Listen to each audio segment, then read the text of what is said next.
Wow, and we're on different sides now. Okay, I am Kristin Gutierrez. Welcome to Thursday's edition of the Confident Leadership Series. I am your host. I'm so excited to introduce you to my guest, Caleb Spittler, today. I am a best-selling author of Be a Better Sales Leader, an international keynote speaker, and I love helping leaders climb the corporate ladder through a two-prong approach to personal branding, which is both their internal executive presence and their external thought leadership. But enough about me. Caleb, welcome, welcome, welcome, and tell us about you. Well, thanks, Kristen. Such an honor to be here.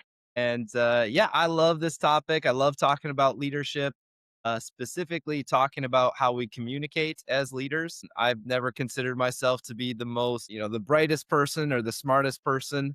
But because I've studied the art and science of communication, I've had the privilege to speak all over the country at events like TEDx, associations, retreats, business conferences, businesses, like I said, really throughout the entire country. And so, yeah, this is such an important topic and one that's near and dear to my heart. Yes, yes, yes. You are everywhere, and it is really an honor getting to know you these past, I don't know, year or two, couple of years, right? So, yeah, so helping leaders gain influence through public speaking. And why I love this topic is, well, I continuously have to learn how to be a better speaker. And again, I truly think that thought leadership, part of that is the influence you have as putting yourself out there as a subject matter expert and speaking. It could be on podcasts, LinkedIn Lives, webinars, or on stage. So, yeah, how do we get started? Or how have you, what's the art and science of grooming your confidence? I'm so curious. What's your ninja strategy?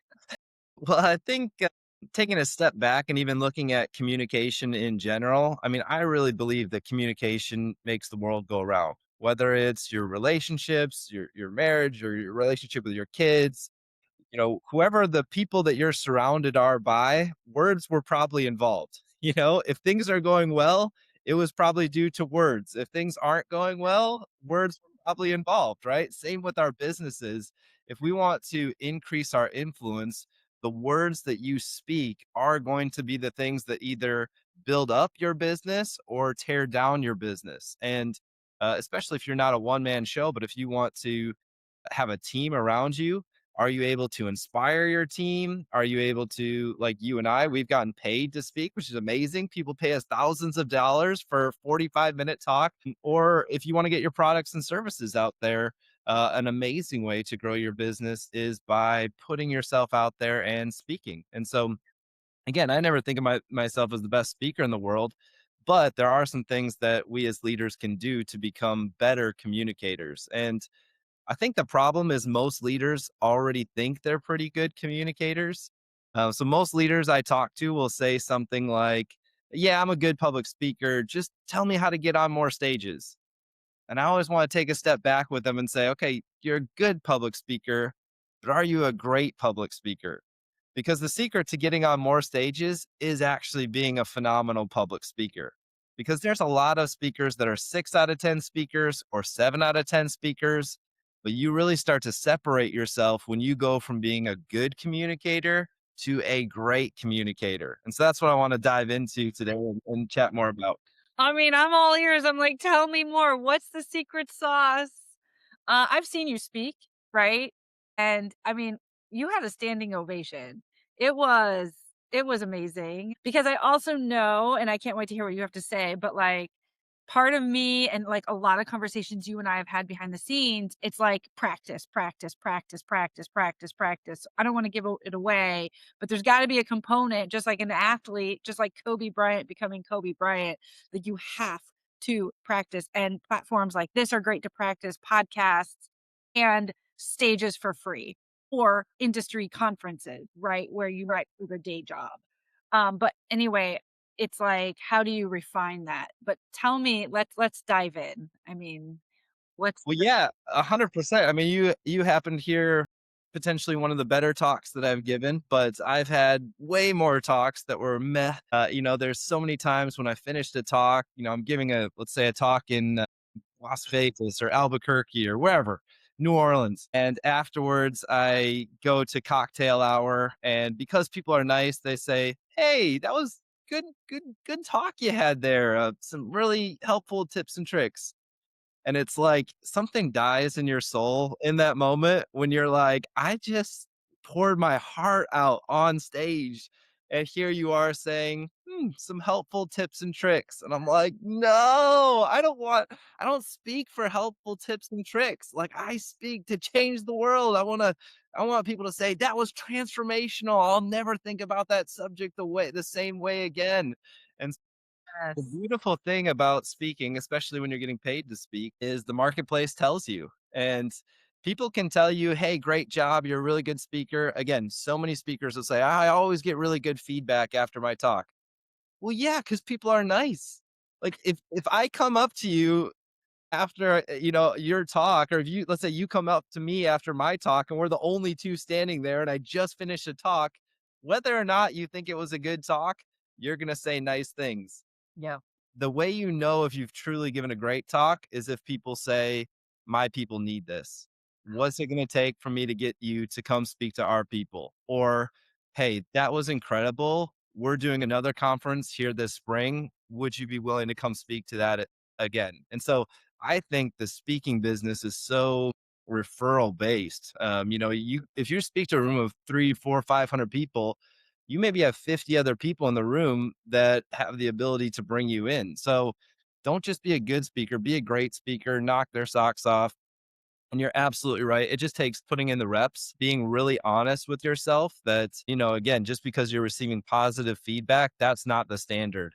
You need to ask yourself, are people, every time I speak, am I getting more opportunities? Because if you're a great speaker, people will give you more opportunities. If you're not getting more opportunities after you speak, then you still need to go back to the drawing board. You got some more work to do. I'll never forget my first, like, keynote experience. It was only about a year ago, and it was exactly that, right? It was like, "Okay, that was good."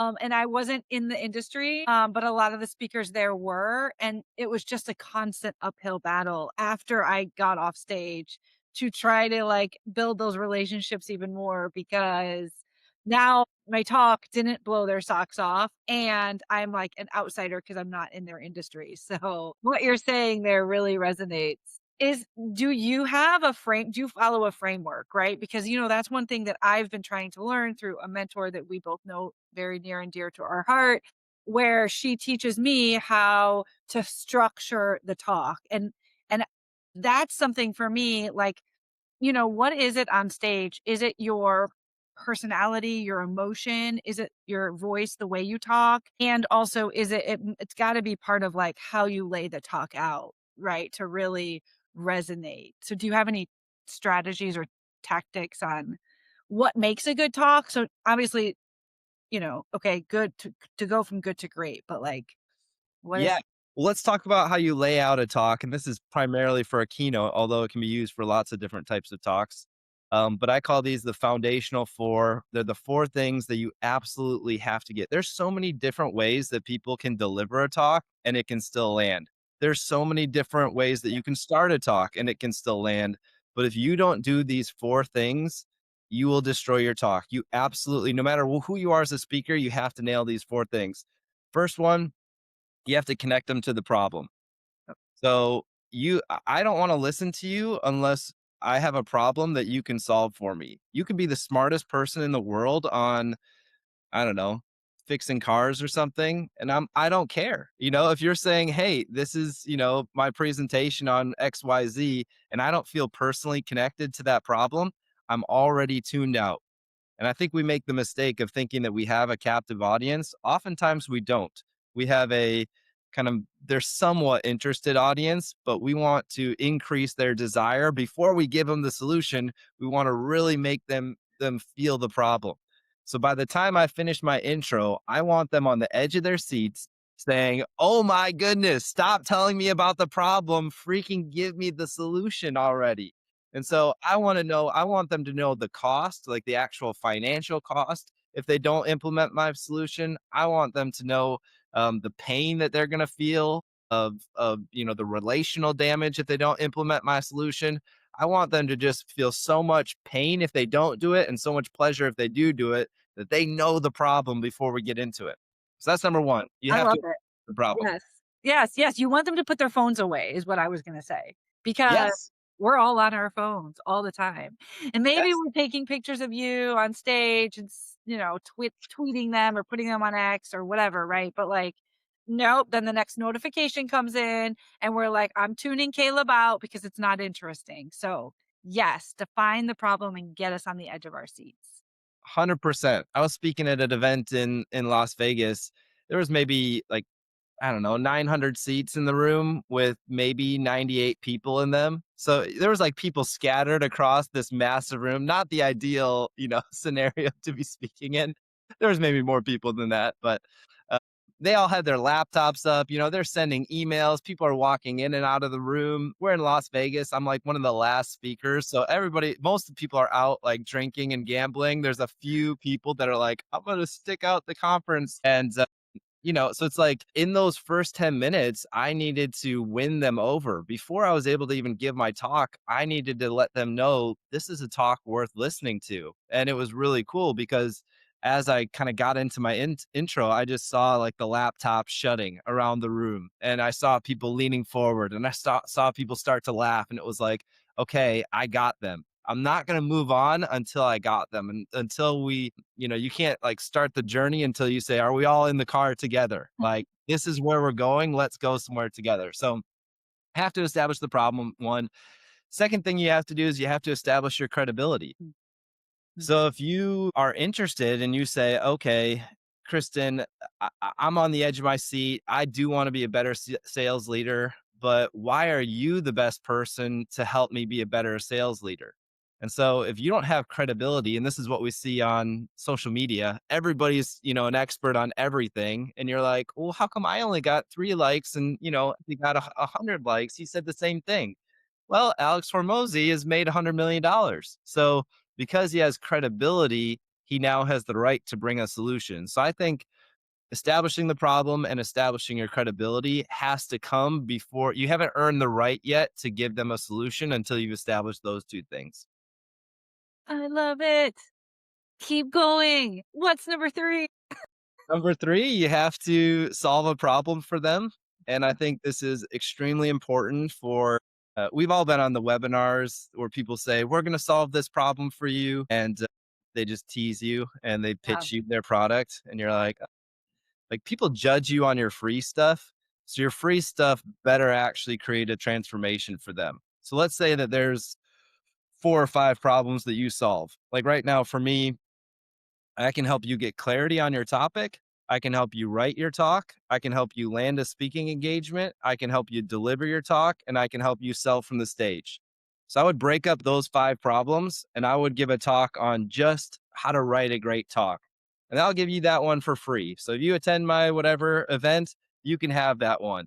But then when people say, wow, if Caleb does this for free, what else can he do? And then people come to you and say, how can we work together? And you say, great, here's how we can work together. So you do actually have to create a transformation for people. So feel free to give away your best stuff, whether it's on a webinar or a podcast. I don't like to hold things back because I found that if you actually solve a problem for somebody, then they want to enter into your world. I love this, right? I mean, I don't know where I was on the spectrum of loving this before 2022, but when I lost my job on April 17th of 2023 and I leaned all the way into my expertise and I really took what I had learned from our mentors to heart, I just gave everything away for free. And people would say, "Stop giving it away." But I channeled the abundance mindset and I master classes and free worksheets and chapters of my book and just so much stuff. I would like, I mean, there's a part where I've learned that it's probably not one of your 4 foundations because it's like you can't pack everything into everything, right? So, like, it's not holding things back. It's just people can only absorb so much information in a given time frame. And that is actually something I'm still trying to learn. I was just rewatching a webinar I did for an association because we were editing it. And I'm like, wow, my slides, they're great. And I was listening to it on 2x, but like I didn't touch on all of the topics on the slides. And I know why I did that. But, like, it's also, like, even then and I tried to scale back a lot, I'm trying to get better, right? But there was still too much stuff in that deck or for me to tackle that just couldn't be accomplished in an hour, right? But I love the idea of number 3 being actionable strategies that they can implement, the transformation, and give it give it all away. I love it. I love it. Absolutely.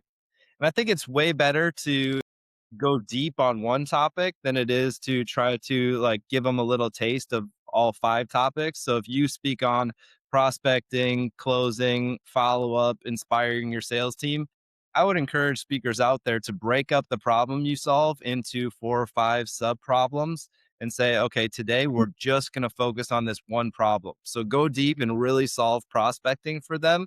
And then that's going to create more problems for them because they're going to say, well, now I can prospect, but I can't close deals at a high, at a high rate. So that's how I encourage speakers to do is don't dabble, like pick one thing and really solve that thing for them. And then they'll come back to you for the other problems. Yeah, and Tracy's watching, and Tracy says, "Definitely relate that you need to earn the trust." It's Yes. something that you need to earn the trust. I love it. Okay, Caleb, what is number 4? Give it to us. Number 4 is you have to, and this is all throughout. So the other 3 are kind of in order where you establish the problem, establish your credibility, and you solve the problem. That's a simple, simple framework for writing a talk. But all throughout that talk, you have to make them feel it. So we've sat through a talk where it's, maybe it's the idea of this professor that is brilliant, gives you this talk, but it's boring. Like action is what actually moves, or sorry, emotion is what moves people to action. And so that's where the stories comes in, that's where the humor comes in, that's where the illustrations comes in, that's where tonality comes in, that's where we vary our voice. Sometimes we talk loud and fast, other times we get quiet. We lean in and we say, can you feel this point that I'm making? So we want to have variation in our voice. For me, my almost all of us have a default. For me, I like to talk loud and fast all the time, which is not good. It's still monotone. I have to remember, slow down sometimes, Yeah. pause, let them feel it. So, all throughout your speech, I want to create an emotional experience. I want to take them on an emotional journey. I do not want them saying, that was good. I can go regurgitate that information to my team. I want them saying, no, I experienced the Caleb Spittler talk. There's no way I could go recreate that for my team. I need you to go give that to them. I'm not just giving you information, I'm giving you experience. That's what makes me different. Because if you just have good information, why not send an email to the conference? Hey, here's an email with all my information. No, you can't get just the information. Like, I need Kristin. We need Kristin to come because she's going to create a transformational experience that people feel. So, those are the 4 things. There's a lot of different ways you can do it, but you have to nail all 4 of those things. I mean, listen, I have taken a bunch of notes because this is so good. I love you and I wish I could learn from you every hour of every day because I think you just have such a gift and I'm so grateful for this. This is really I have a keynote coming up in March in Lima, Peru. And so I've been thinking about, and I changed the topic. I changed the title recently to make it a little bit more sizzly, but nonetheless, like how to deliver it and how to break it down and how to really, with an international audience, right? Now we have a language barrier as well. So, how to speak the language without so fast. But yeah, you've given me a lot to think about in terms of problem, credibility, solving that problem through the actionable strategies, and then feeling it. Feeling it. I love it. The experience of, right? Leave them inspired and motivated and wanting to bring you back.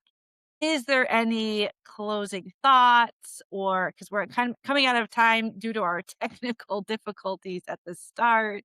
So what do you want to leave us with to wrap this up?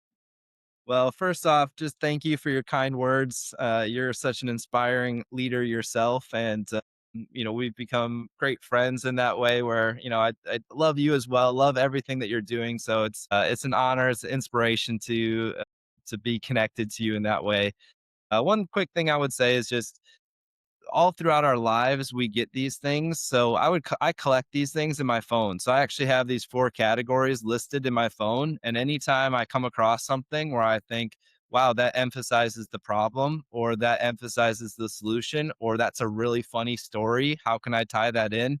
I might have a list of 30 stories in my phone that are related to one of those four things. So, in any given time, if I'm on a podcast or if I'm speaking, I can think, what's the story that this audience is most going to resonate with? Sometimes I'll finish a speech and I think, oh, there's no humor in here. Where can I pull one of my funny stories? And I pull up this list of funny stories. So I would encourage people to not just make a keynote kind of a one off thing, but it's a lifestyle. A keynote speaker is a lifestyle of a keynote speaker. And so if you want to be a great storyteller, if you want to be a great communicator, you have to collect those things. I'm always looking for those things in my life where I think, oh, I could fit that into a keynote. But Yeah. do it. Do whatever it takes to grow your communication skills. It will pay you time and time again. You get to travel to cool places like Peru. Well, and also, but like, and be so humble to be willing to hear what somebody else is doing, Mm, because I have death by notes in my phone, and I've somewhat categorized it, but I haven't done it in that way. And so as a result, I've got sticky, or the note, I've got 100 notes, right? So I love your idea, and maybe you're not doing it the way you just simplified it truly, but I'm going to do that, like a note for problem, a note for story, a note for this, a note for that. And then that way it's all collected and easier to find, and now we're more organized. And I love the advice of going to comedy shows to refine and hone the craft of being a public speaker. I never drew that analogy until I heard it, and now I like to go to comedy shows to watch, like, what's hitting, because I never realized being a speaker should include that element of humor, and that plays to your point of experiencing it. So absolutely. Caleb, I'm gonna do something so bold, and you're gonna love it. I'm gonna ask you to pray for us while we wrap this up, if you're open to that, and then we'll say adios. 100%. I am up for that. So, yeah, I don't know if Kristen mentioned, but when I'm not traveling the world speaking, I have a little local church community here that I help lead as well. So, always an honor to do that. God created the world through public speaking, and we are made in his image. So, God, I do pray for all the communicators out there. I pray that you would bless them. I pray for favor on all the listeners listening to this, whether they believe in God or not. I pray that you would put favor over their business. I pray that you would teach us how to be better communicators. You're the ultimate communicator, God. So we love you, Jesus. We pray these things in your name. Amen. And we just prayed on LinkedIn. That's amazing. Thank you. And YouTube and all the places. Thank you so, so much, Caleb, for joining me today. This is truly an honor. And everyone who's watching from my side of the world, please connect with Caleb and invite him to speak at your event. Thank you so much.